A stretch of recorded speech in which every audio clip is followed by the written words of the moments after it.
बेंगलुरु के मारूफ industrialist as Khan को मरकजी हुकूमत ने एक्सपोर्ट क्रेडिट गारंटी कॉरपोरेशन यानी ईसीजीसी का डायरेक्टर नामजद किया है। कर्नाटक के मुस्लिम इंडस्ट्रियलिस्ट एसोसिएशन में 12 साल तक खिदमत अंजाम देने वाले एमआई के साबिक चेयरमैन एएस खान को मरकजी हुकूमत ने बड़ी जिम्मेदारी से नवाजा है। हुकूमत ने एएस खान को एक्सपोर्ट क्रेडिट गारंटी कॉरपोरेशन का डायरेक्टर नामजद किया है।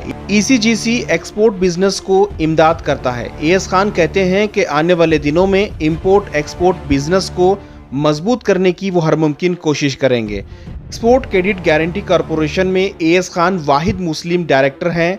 इन्हें मुल्क की इक्तिसादी को मजबूत करने का मौका हासिल हुआ है। एएस खान बहुत जल्द एक्सपोर्ट बिजनेस के ताल्लुक से अवेयरनेस प्रोग्राम करने वाले हैं। Alhamdulillah, I have been appointed as a director of Board of Directors, Export Credit Corporation of India, which is owned by Government of India, functions under Ministry of Commerce and Industry, New Delhi. इसका head office है मुंबई में। इसका all over India 56 branches हैं। अच्छा मोटा ताज़ा turnover भी है। It is a prestigious organisation in India. ECGC से बहुत सारे सहूलतें एक्सपोर्टर्स के लिए है। ईसीजीसी बैंक्स को गारंटी देकर एक्सपोर्टर को उनका जो एग्जिस्टिंग बिजनेस से अच्छे तरीके से बेहतरीन तरीके से आगे बढ़ने के लिए हेल्प भी करता है, मदद भी करती है। और ईसीजीसी एक्सपोर्टर्स को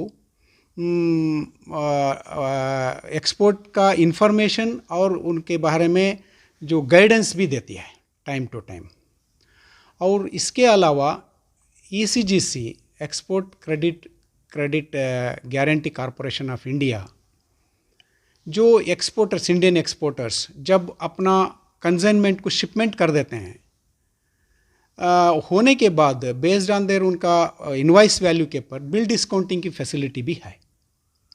इसके अलावा बहुत बड़ी इम्पॉर्टेंट चीज़ क्या है, ईसीजीसी जब इंडियन एक्सपोर्टर्स अपना कंसाइनमेंट को शिपमेंट कर देते हैं, कुछ खामियों की वजह से या बायर के वजह से अगर उनका पेमेंट रुक जाता है, वो बैड डेट्स हो जाता है, ऐसे सूरत हाल में हमारी ईसीजीसी एक्सपोर्टर्स को प्रोटेक्ट करते हुए वो बैड डेट्स को रिकवरी करने में एक्सपोर्टर्स को हेल्प और मदद भी करती है।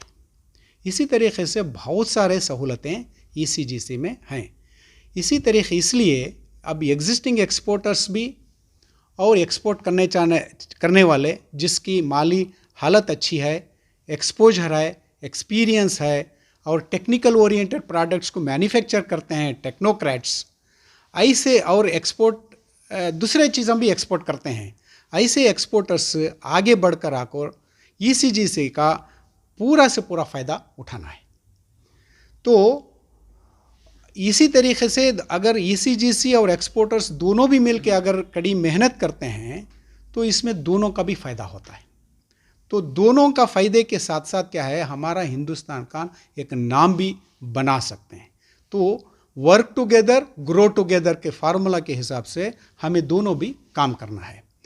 और मैं ये मौके पर और एक बात बोलना चाहता हूँ। ये महीना 18 तारीख दिल्ली में एक बोर्ड ऑफ डायरेक्टर्स की मीटिंग हुई। उसमें हमें 11 डायरेक्टर्स होते हैं, उसमें मैं भी एक डायरेक्टर। मैं हमारे CMD chief chairman managing director Senthil Nathan उनका नाम है, उनसे मैं एक राय मशवरा किया और उनको मैं सजेशन भी दिया। क्योंकि मैं बहुत सारे इंडस्ट्रियल एसोसिएशन से बिलोंग करता हूँ, ख़ासकर मैं मुस्लिम इंडस्ट्रियल एसोसिएशन में, जहाँ मैं 3 साल वाइस प्रेसिडेंट और 9 साल प्रेसिडेंट होकर बहुत लंबी एक्सपीरियंस पाते हुए ये इदारे को, ये एसोसिएशन को बहुत खिदमत अंजाम दिया हूँ। इसी तरीके से मैं बहुत सारे एक अच्छे पोटेंशियल मेंबर्स का नेटवर्क बनाते हुए अच्छे गुड कॉन्टैक्ट्स बनाया हूँ। तो मैं हमारे सेंथिल जी से बोला, हमारा बेंगलुरु ऐसा एक अच्छा बड़ा शहर है, वहाँ बहुत सारे एक्सपोर्टर्स हैं, इंडस्ट्री लाइन से भी हैं, दूसरे बिजनेस लाइन से भी हैं। इनके लिए, इनकी सहूलत के लिए मैं एक्सपोर्टर्स मीट बना के पीरियाडिकल सेमिनार कंडक्ट करके इन सब जनों को भी एजुकेट करते हुए इसकी अहमियत क्या है, ईसीजीसी की अहमियत क्या है, ये बताना चाहता हूँ और एजुकेट करना चाहता हूँ।